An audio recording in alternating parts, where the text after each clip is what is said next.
Welcome to ThinkTech on OC16, Hawaii's weekly newscast on things that matter to tech and to Hawaii. I'm Donna Blanchard. And I'm Maria Kashem. In our show this time, we'll check in with the High-Tech Development Corporation at the Manoa Innovation Center. We'll compare notes with HTDC CEO Robbie Melton and some of her tech tenants there and see how they're doing. Although the University of Hawaii is taking over MIC, that's not until next year. So for now, HTDC and its tech tenants are still there. So we drove out early one morning to meet with Robbie Melton to see how things are and take a walk around MIC. I'm always interested in the, the interaction between the tenants, the community they make for themselves, the advice they get from each other, the sharing that goes on simply because they're neighbors. Do you see that happening, and what do you think the effect of it is? Oh, it's long term. We just had a survey done on our graduate companies, and he said he's already graduated for several years, and the partnerships he made here at the Incubator he still has to this day. And they're vital business partnerships and collaborations. So it's a long-lasting effect. I think it's hard when people leave the Incubator because they're used to the community. We need to get the state behind and provide more funding so that these young people that you see at the science fair can actually have support financially when they start their company to make their ideas become a reality. Because you did see some really cool technologies at the science fair that could be a possible product, in the future, but Hawaii's got to step up to the plate to provide that funding. In Maryland, we had 4 or 5 sources of funding, and they're all different state pots of money, but that's what drove the tech industry to Maryland. One of the things that I'd like to see growing into the future is to get our name out more, and so that people know we do exist. I mean, we do the Wetware Wednesdays, we host those once a month, but it would be really good if we had a greater marketing campaign so that people really knew who HTDC is and the different types of programs we have to offer, because it'd be great if we could, have people just beating down our doors saying, we want more. We are in a great place. I mean, that's one of the reasons why I came back, because I see so many new things, the accelerators, the high growth initiative, there are lots of co-working spaces around the state. I would like to see tech expand into the neighbor islands. There is tech out there already, but really to lift it up more and to recognize it, that it's existing there. So I see that as something happening. Again, I would like, one of my goals is to help the people in the legislature understand the importance of technology, because it's in all the industries. It's not just a separate tech industry. Everybody kind of puts us out here, and tourism is here and energy's here, but tech resides in all those industries. And I think the legislature needs to know that. And they're always talking about we need to have our people stay here, our young people here, and not leave and not come back. So we need to offer them the jobs and technology, and that's what HTDC is here for, is to help create those jobs. In our tour that day, we met with a number of the tech tenants at MIC to see how things are going with them. So Hyperspective Studios is a digital creative agency, and our real purpose in life is to inspire belief in our customers' products and services, and through that we create all kinds of things like technology, websites, applications, mobile apps, games, videos, animation, all kinds of really fun stuff. We kind of operate like a startup because Hyperspective Studios does a lot of services for clients, but we also spin off projects. So we do some educational projects. We started a company called Lesson Tracks, where we started developing an education technology, an education platform to engage kids in education. And we do some media properties as well. Everything that we do is stemmed on the idea that we're going to inspire somebody creatively, to change their life, whatever that might be. We just love to inspire people. So having the opportunity and support that we have here in Hawaii to do that is really essential to continue that. It's an innovative retirement planning app. How does it work? Well, it basically does 2 things. Let me ask you this. What do you think is the most important financial goal to all Americans, or most Americans? What's the most important financial goal? Retirement. Retirement planning, right? And the two biggest fears that people have for retirement planning are, one, will I have enough money saved when I retire? And two, will I make sure I don't have enough, or I'll make sure I don't run out of money after I retire? So Nest Egg Guru does those two, answers basically those two questions, or solves those two fears. It's basically comprised of two calculators. One, how much will my nest egg be worth when I'm ready to retire? And two, how long will my money last after I'm retired? I tried scores of other calculators and was extremely frustrated with the fact that most of them have flaws and really don't produce the sort of information that people need to plan adequately for retirement. So Nest Egg Guru is entirely different. It's basically, I've tried to build a better retirement planning mousetrap. We have two core competencies. Our main technologies are focused on long wave, infrared, hyperspectral imaging sensors, and also underwater explosives detection systems. Where'd you learn this? Well, most of our scientists and engineers have been trained either at the University of Hawaii or on other mainland universities. That's pretty advanced stuff. Who is your target market? Our target market is the Department of Defense. So the Army Night Vision Laboratories, the Army Edgewood Chem Biodefense group funds quite a bit of our work. Also, the underwater stuff is focused on our Navy sponsor for counter IEDs. Okay, so you're in a dual use program. Yes, we participate in the dual use program and work towards commercializing all of our products. Okay, so what happens in this room? So this is an optics lab that we're in now, and this is where we do a lot of our kind of test bed development, prototype development. We've got a microscope, a long wave hyperspectral microscope system set up here without the cameras. We've got compact, ultra compact hyperspectral imaging systems here, power supplies. It's just an optics lab.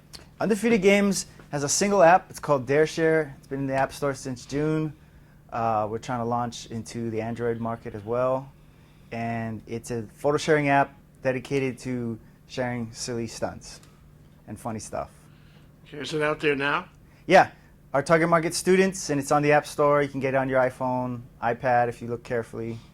And we're, like I said, we've got our new web app built out, and we're trying to release our Android port. Okay, well, I imagine it's at least viral by now, but how viral exactly right now? Well, there are additional things our users want, and we're working very hard to build those in. So it's an ongoing process for sure. How do you find out what they want? We just go down to UH, and I got an intern there, and kind of seed the market. Free pizza always helps. Have them do a list of stuff we need them to do, see how easy it is, things like that. You start to see trends pretty quick. We do product development for our clients. They come to us with an idea.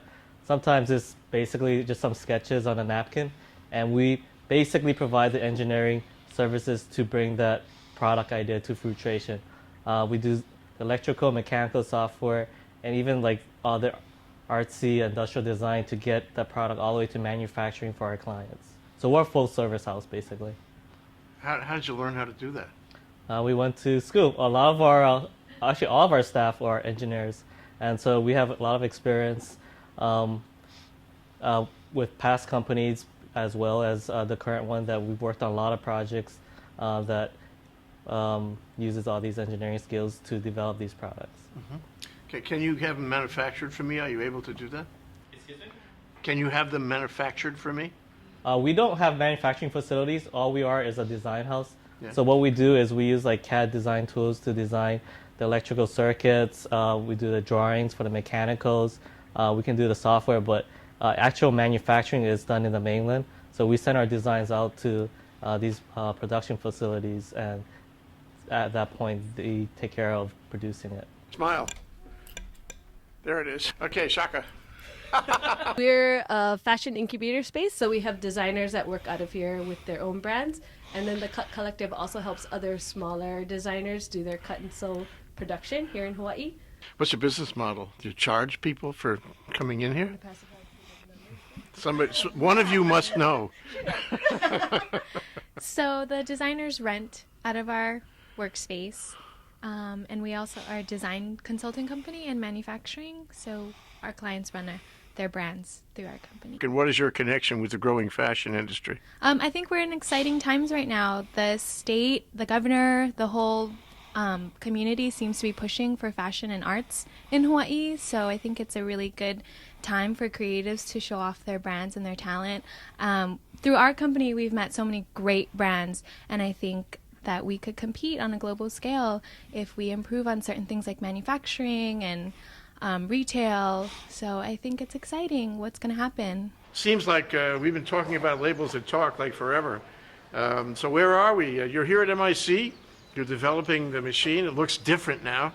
You certainly in another chapter, another level of development. So tell us what's going on. Well, we've come an awful long way since I did that first demo with you. We started off with our labels that talk, which is a unique two-dimensional barcode that actually stores sound and other data inside the barcode itself.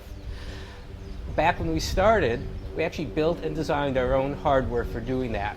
Since then, cell phones have come along and developed capability, smartphones, to actually decode and read these barcodes themselves. So we've spent the last 2 years getting our code to run on the smartphones and getting to run well enough that it works very effectively, and that's where we're at today.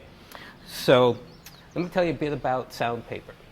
You've probably seen QR codes around. Mm-hmm. Typically when you scan them, they might bring your cell phone browser to a website, if you're lucky.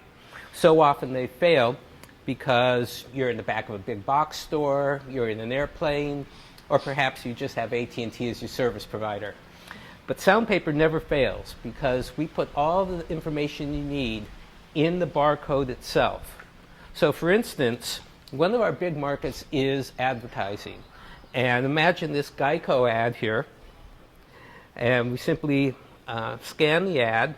And this is real. This is not a dummied up test. 15 minutes can save you 15% more on car insurance. Everybody knows that.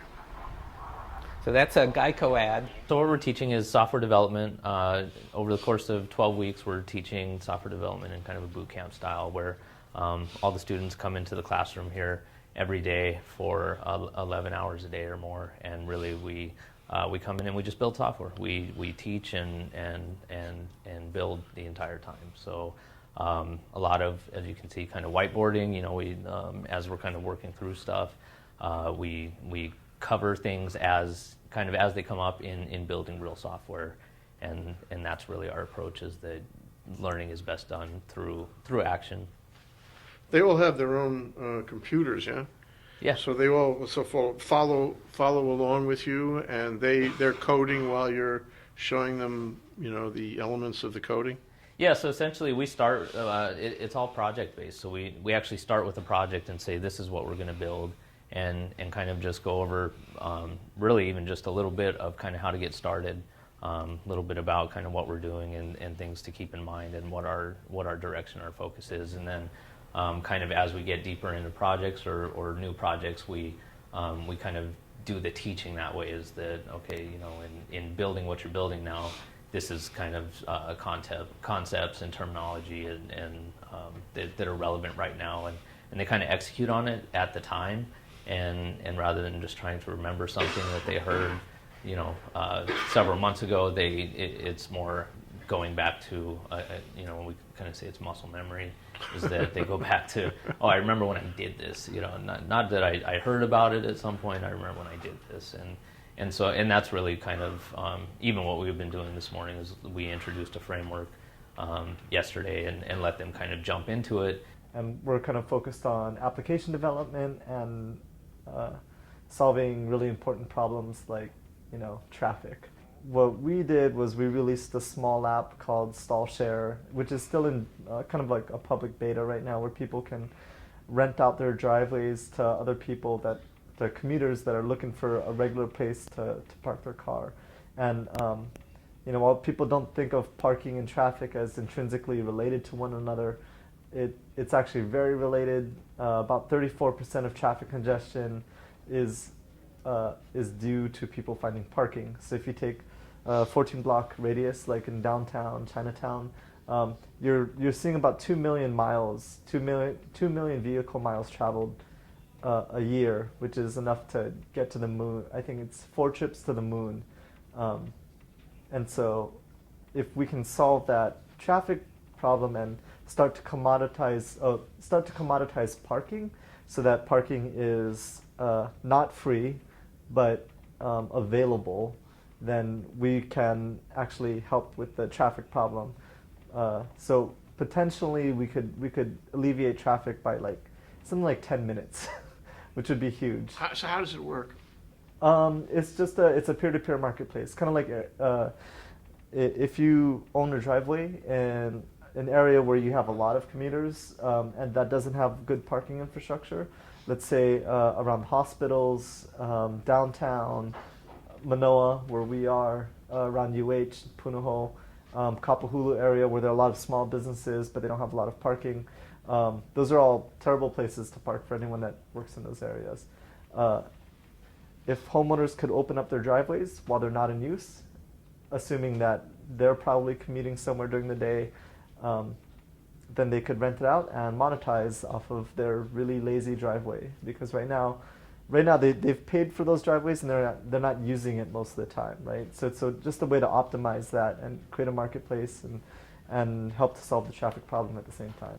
We're talking about having an impact on things like osteoarthritis, rheumatoid arthritis, diabetes, macular degeneration, prostate disease. I mean, these are all the biggest cardiovascular disease, liver disease. These are the biggest unmet medical needs that are out there, and we've made a lot of progress.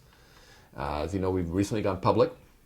Yes. And we've reverse merger. Yeah, we did a reverse merger public. We're now trading, now a public company, about $150 million market cap, which is what the market is saying that we're worth today. So, I mean, we've made a lot of progress. We signed a major exclusive commercialization deal with BASF just in 2013. So, you know, they see something. So things have come along, and you know, I know it's been 10 years, but it feels like just yesterday. I think. For me too. Yeah. So what are your primary projects? What are your primary products these days? Well, we're still working on the same astaxanthin anti-inflammatory that we've always been working on. Mm-hmm. We are expecting commercialization with BASF to take place in a relatively short period of time. And we think it has application as both a dietary supplement or what we call a nutraceutical, and as a pharmaceutical as well. The biotech interest from Wall Street is very large, and we think there's opportunities to accelerate our program, perhaps compared to a few years ago as well. So we're very optimistic, actually. The entrepreneurs we met had great plans and aspirations for their companies, and it was encouraging to spend time with them. But tech and incubation are changing these days. If MIC is not replaced, it could be the end of HTDC and the end of an era in Hawaii. At the same time, transitions can also be opportunities. Assuming the legislature funds a new MIC for HTDC, it could be a new and maybe even more energetic chapter for tech in Hawaii. Things are looking up for $22 million in funding to build a new MIC in Kaka'ako. But there's still a long way to go for HTDC to achieve a successful relocation. HTDC and its tenants will undoubtedly miss MIC and its grassy courtyards, spacious conference rooms, and shared corridors where they could meet and collaborate. We hope that HTDC can develop a new incubator, at least as good as MIC, and that its move turns out to be a positive move for tech.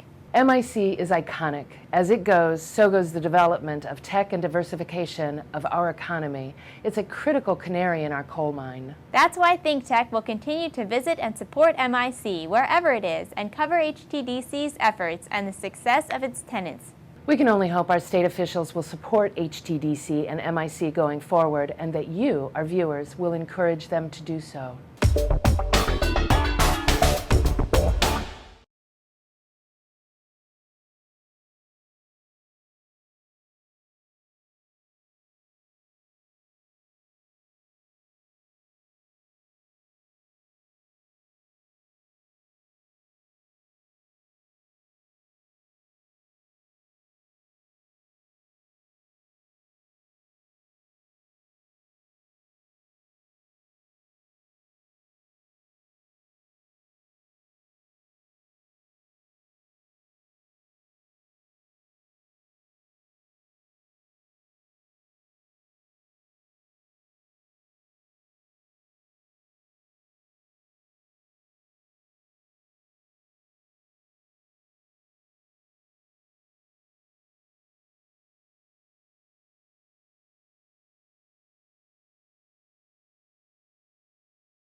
And now let's take a look at our ThinkTech calendar of events going forward. ThinkTech broadcasts video and audio for all of our talk shows live on the internet from 1 o'clock to 5 o'clock p.m. every weekday afternoon. If you missed a show or want to replay or share any show, they're all archived on YouTube. We also invite you to be a part of our live audience at our downtown studio in Pioneer Plaza. Contact Jay at thinktechhawaii.com. Raise your awareness in every way on ThinkTech.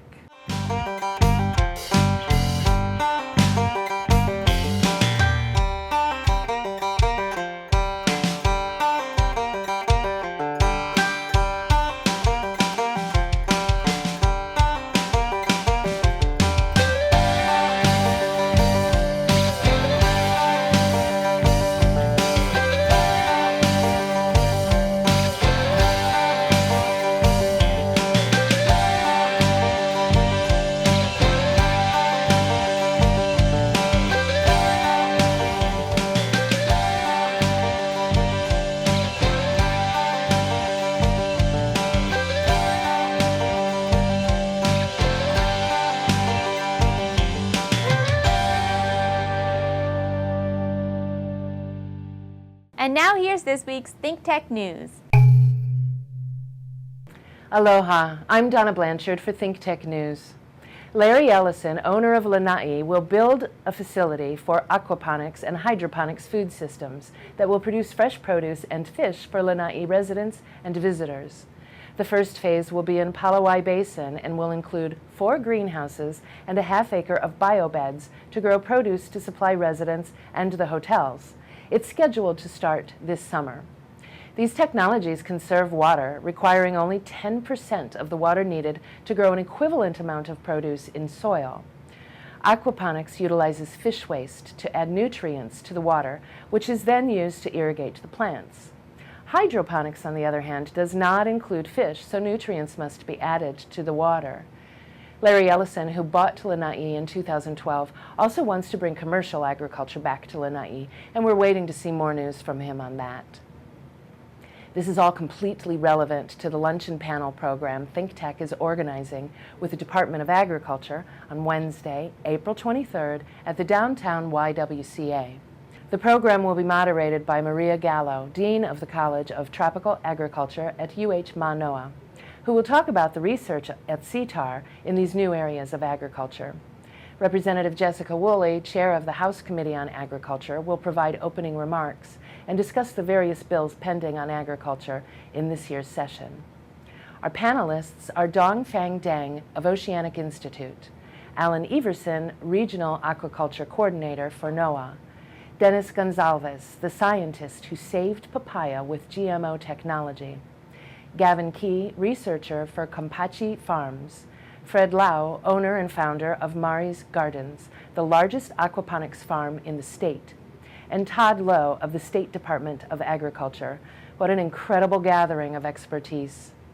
This is an important program for anyone who wants to know about Hawaii's prospects in agriculture, aquaculture, and aquaponics, how these technologies will affect our economy and our state, and what we can do to encourage and manage their growth. What's more is that we have included a new electronic democratization in our Q&A and survey part of our program. Come and see how you can propound questions using your own cell phone in a way that was not previously possible.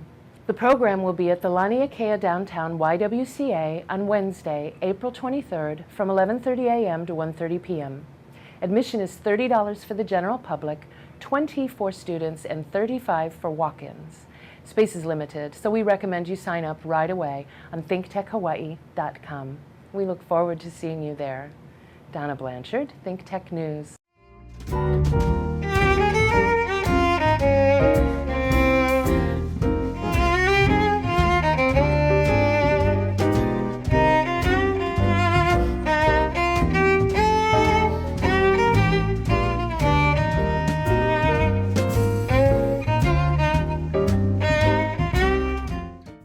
We'll be right back to wrap up this week's edition of ThinkTech. But first, we want to thank our underwriters.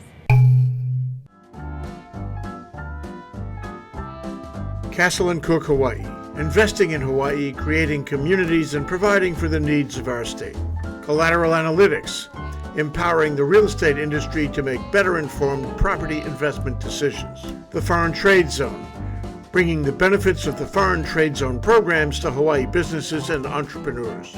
Galen Ho, a senior executive of BAE Systems, a global defense, security, and aerospace company. Hawaiian Electric Company and its affiliates Maui Electric and Hawaii Electric Light Company on Hawaii Island. The Hawaii Energy Policy Forum, incorporating diverse perspectives to design a flexible and forward-looking energy strategy. Hawaii Energy, the state's energy and efficiency program created to help Hawaii's residents and businesses adopt a clean energy lifestyle. Hawaii Gas, helping Hawaii achieve its transition to clean energy and a better energy future. Hawaii Pacific Health, bringing technology and teamwork together to transform healthcare in Hawaii. The High Tech Development Corporation, attached to DBED, is the state's leading technology agency. The Scheidler Family Foundation, supporting educational, cultural, and charitable organizations, including ThinkTech. Okay, Maria, that wraps up this week's edition of ThinkTech. Remember, you can watch ThinkTech on OC16 several times every week. Can't get enough of it, just like Duke Oishi does. For additional times, check out oc16.tv. Definitely, Donna. For lots more ThinkTech videos and for underwriting opportunities on ThinkTech on OC16, visit thinktechhawaii.com. Be a guest or volunteer, a producer or studio intern, and help us reach Hawaii. I'm Donna Blanchard. Thanks so much for joining us on ThinkTech. You can watch this show throughout the week and tune in next Sunday evening for our next important weekly episode. Aloha, everyone. I'm Maria Kashem. See you next time.